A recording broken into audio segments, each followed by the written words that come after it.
Сайн скор зээлийн мэдээллийн сан Монгол банкны тусгай зөвшөөрлөөр 2021 оноос эхлэн зээлийн мэдээллийн үйлчилгээ үзүүлж байна.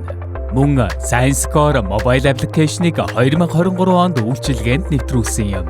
Харин 2024 оны 9-р сараас FICO зээлийн онооны системийг нэвтрүүллээ. Америкийн нэгдсэн улсын дата аналитикийн анхдагч FICO корпорацтай хамтран иргэдийн зээлжих зэрэглэлийг оноожуулдаг шинэ систем, шинэ соёлыг Монголд нутагшуулаад байгаа юм.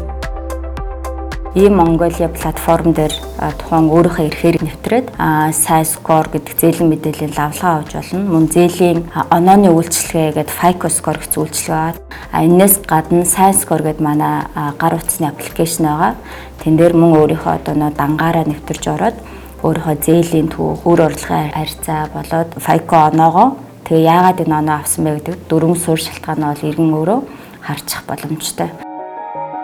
Зээлийн онооны системийг FICO корпорац 1950-ад оноос хөгжүүлж олон улсын зах зээлд нэвтрүүлжээ. Энэхүү дэлхийн жишгийг Монголд нэвтрүүлснээр иргэдийн зээл авах үйлчилгээг илүү хөнгөвчилж байна. Өндөр оноотой сайн хариулагч бол хамгийн таатай нөхцлөөр буюу хүүнд багтай эсвэл одоо хугацааны хувьд таатай урт ч юм уу эсвэл зээлийн хэмжээ нь өндөр байх ч гэдэг юм уу санхүүгийн хувьд хамгийн таатай нөхцлүүдийг бол сайн харилцагч буюу өндөр оноотой харилцагчтай өгөх боломжтой. Арилжааны банкуд болоо финтек байгууллагууд бол манай байгууллагатай хамтран FICO оноог үйл ажиллагаанд бүрэн одоо байдлаар цогц байдлаар ашиглаж эхлээд эхнээс одоо үйл ажиллагаанд нэвтрээд явж байгаа.